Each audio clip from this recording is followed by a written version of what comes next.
Left में state. मेरा सवाल ये है कि आपकी फिल्मों में जब भी रेखा जी का गाना आता है तो चार चांद लग जाते हैं फिल्म में, तो क्या इस फिल्म में भी और आपके लिरिक्स अगर पूछे तो? जी, लिरिक्स तो गुलजार साहब लिखते हैं, पर रेखा की आवाज है इसमें भी। जी, एक फैज अहमद फैज की एक नज्म हम लोग यूज कर रहे हैं, आज के नाम और आज के गम के नाम, वो रेखा की आवाज में होगी। विशाल जी यहाँ पे राइट में, Mrinmayi here from Maharashtra Times. Mrinmayi sir, right side. हम जैसे ट्रेलर पे देख सकते हैं कि मूवी बहुत इंटेंस है, but during the shooting who was the most नॉटिस्ट person on the sets, जो हल्का फुल्का सेट पे एटमॉस्फेयर कर रहे थे उस हिसाब से? आई थिंक वो शाहिद बताएगा तो ज्यादा बेहतर होगा ना, कौन था? Please Shahid. So you want me to confess, is it? I think श्रद्धा जो है वो एक उभरती कलाकार है, नई स्टार हैं, और उनके अंदर एक चुलबुलापन और यूथफुलनेस है, तो उसको हमने एक्सपीरियंस किया इस फिल्म के सेट पे। इसके बारे में और बताएंगी आपको श्रद्धा गा के। आपके चुलबुलेपन के बारे में आप नहीं बताएंगे?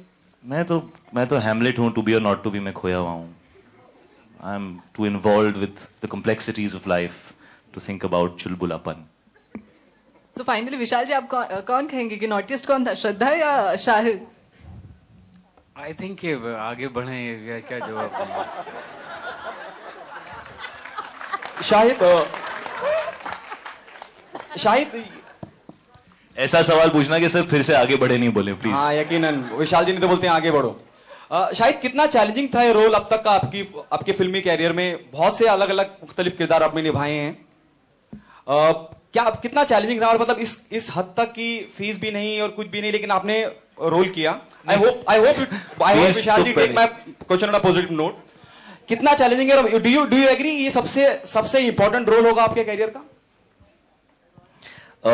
बड़े सारे सवाल हैं आपके एक सवाल के अंदर। तो रेम्यूनरेशन तो रोल प्ले करने से पहले डिसाइड हो गई थी, उसका डिस्कशन हो चुका है। सर ने बोला आगे बढ़ो, जब उसका डिस्कशन चल रहा है तो वहां नहीं जाते, है ना। दूसरा आपका सवाल था how difficult the role is, उसके बारे में मैंने बात की थी कि Hamlet is considered one of the most difficult roles to play, and I found it very challenging to play it, and yes, I thought that probably this is the most difficult role that I've done till date. But जब भी विशाल sir cast करते हैं तो an actor is prepared कि band बजने वाली है और बहुत डिमांडिंग होने वाला है, और रोज ऐसा लगेगा कि मैंने एक्टिंग क्यों की, तो ये तो होता है। सिद्धार्थ जी, एक सवाल आपसे, श्वेताब एबीपी न्यूज से। विशाल सर ने कहा अभी कि उन्हें इस बात की परवाह नहीं कि फिल्म चले या ना चले, अब वो अपना काम आगे रखते हैं। यूटीवी को कितनी परवाह है? कश्मीर में शूटिंग की है, ठंडी में बॉक्स ऑफिस पे कितनी गर्मी चाहिए? देखिए, जब यूटीवी जैसा प्रोड्यूसर साथ में हो ना, तो मुझे परवाह नहीं होती, क्योंकि वो करेक्ट बात है।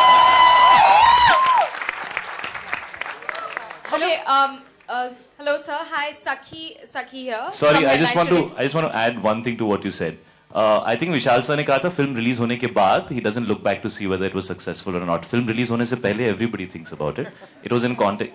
You're talking about the earlier question that he answered, right? So he had said it's with regard to a film that is released and you've already moved on. Sorry. All right, this is a question to hi sir, right in the middle, Sakhi from Headlines Today and Aaj Tak. This is a question to Shraddha, Tabu, and then subsequently to Vishal sir. So you've been dabbling with music since the start of your career. Now that Tabu and Shraddha are singing in the film, were there any sort of practice sessions with Rekha ji, with you? Did you train them in any particular way? No, actually, they prepared it themselves. The Tabu को जो गाना गाना था, it's a difficult Kashmiri folk song. रोशे वालो बहुत ही famous गाना है, और ऐसे ही जो श्रद्धा को जो गाना गाना था, तो वहाँ एक लोकल हमारे जो एक्सेंट के लिए जो थे मुजम्मिल, एनएसडी के एक्टर हैं, वो मुजम्मिल ने उन लोगों को तैयारी कराई, और गान सुर के साथ साथ जो प्रोनाउंसिएशन था वो भी उतना इम्पोर्टेंट था। और आप सुनेंगे तब्बू ने इतना खूबसूरत गाया है और श्रद्धा ने, और वो इतना इमोशनली फिल्म में लगता है कि हम लोग उसे डब भी नहीं कर रहे हैं, वो जो उन्होंने फिल्म में गाया है वही रखा जा रहा है। Alright, a question to Tabu and Shraddha, how is the experience of training under this and probably working with Vishal sir on this aspect, on the singing? Actually, I had no idea that I'll have to sing it as part of the album also. So I was just training to sing it for the scene, and I was hoping that I don't hit a wrong note while we were filming, because also it's live sound. So though I was little, anxious about it, but I was okay because I knew Vishal will take care of my singing. And Shraddha? उसमें problem actually KK की ज्यादा आई थी, क्योंकि केके को of tune होना था and KK इतना सुर में गाता है, तो केके बोल रहे थे मुझे कि मैं कैसे बेसुरा गाऊं. मुझे बेसुरा गाना बड़ा प्रॉब्लम है मेरे लिए. Sorry Shraddha.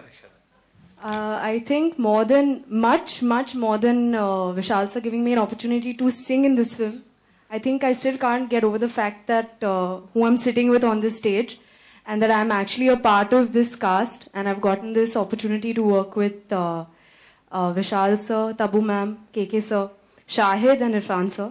So this is surreal.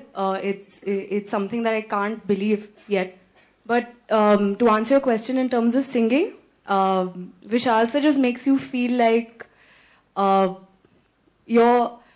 what you're doing is great, and that kind of encouragement is something that just makes you believe in yourself. So I think that's the most wonderful thing. Vishal sir, a question to you. The film is releasing on 2nd of October, और इसी दिन Bang Bang भी release हो रही है. तो is this the reason कि इतना पहले आप लोग ट्रेलर लॉन्च कर रहे हो फिल्म का? हम तो और पहले करना चाहते थे, सिद्धार्थ ने रोक लिया, बिकॉज हम लोग तड़प रहे थे करने के लिए, बिकॉज हम लोग काफी दिन से इस ट्रेलर पे काम कर रहे हैं, and it has got nothing to do with that, क्योंकि बैंग बैंग का पोस्टर तो और 2 दिन पहले भी आया था, तो वो तो अच्छा उनसे आप बाद में पूछेंगे, ठीक है. सो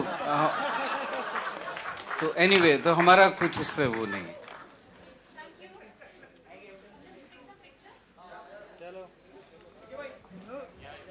Can we see the trailer once again? KK wants to say.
ये ले